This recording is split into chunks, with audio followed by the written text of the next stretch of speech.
The church was overflowing with guests' laughter and whispers of excitement. The groom stood tall in his tailored suit, his chest puffed with arrogance as he scanned the rows of people seated before him. Today was not just his wedding day, it was his moment of revenge. He had gone out of his way to make sure his ex-wife, the woman he once loved but now despised, received an invitation. Not because he wanted her blessing, but because he wanted to humiliate her. In his mind, she was nothing now, just a poor, struggling woman barely making ends meet, while he had risen to wealth and prominence. He wanted her to see him standing at the altar, marrying a woman he considered better.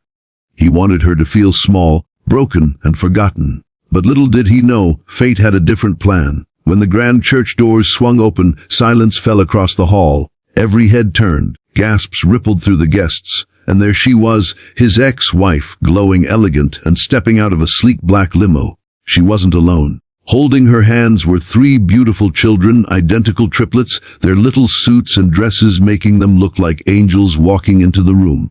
For a moment, time froze. The groom's smug smile fell from his lips, replaced with shock and disbelief. Her name was Amara, a woman whose story was written in both pain and resilience. Years ago, when she and Daniel, the groom, first met, life was simple. They were young, reckless, and hopelessly in love. They built dreams together, talking late into the night about houses they couldn't afford, vacations they couldn't take, and a family they longed to have.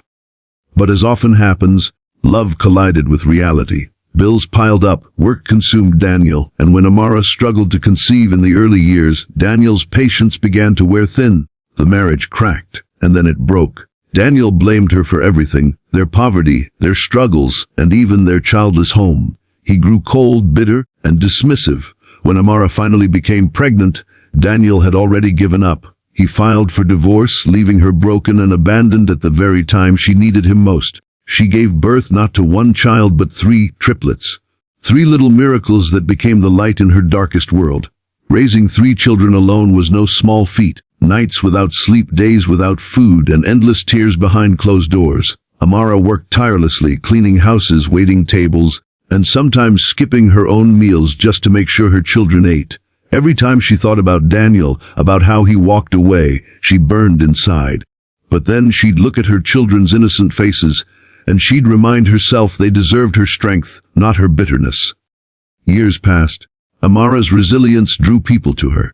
She worked for a kind older couple who treated her like family, helping her raise the triplets and slowly introducing her to opportunities she never thought possible. They saw her determination, her heart, and they supported her education. Amara began working in a small legal office, studying at night, and eventually found herself rising in a career she once believed was out of reach. Life was still hard, but it was no longer unbearable. She and her children were thriving. Meanwhile, Daniel had remarried, or rather, was about to. His bride was wealthy from a family with money, and Daniel was quick to grab the opportunity. To him, this wedding was not just about love, it was about status, power, and erasing his past. He boasted to his friends about how lucky he was to have escaped Amara's poverty. That was why he invited her, to see what she had lost, to shame her in front of everyone. But Amara didn't arrive broken. She arrived whole. As she entered the church with her triplets, whispers filled the air. The guests murmured in awe, wondering who this radiant woman was. Daniel's bride looked confused, her eyes darting between Amara and Daniel. The triplets, holding their mother's hands tightly, looked at the man at the altar with innocent curiosity. The tension was unbearable. Daniel tried to compose himself, but his bride noticed the sweat forming on his brow. She leaned close and whispered sharply, "Who is she?" Daniel stammered, trying to downplay the moment, but it was too late. The truth was written all over his face. His past was standing before him, undeniable, unforgettable, and stronger than he ever imagined. The wedding proceeded, but the whispers never stopped. Guests questioned why Daniel had left such a strong, graceful woman. They whispered about the triplets, his children, his blood, who looked so much like him it was impossible to deny. And when Amara calmly greeted a few people, her dignity and grace outshone the arrogance of Daniel himself. The bride's family began to see through Daniel's facade. The wealth and image he flaunted began to crack under the weight of truth. The wedding, meant to elevate him, became his downfall. Afterward, Amara left the church, her children skipping alongside her, unaware of the storm they had just stirred.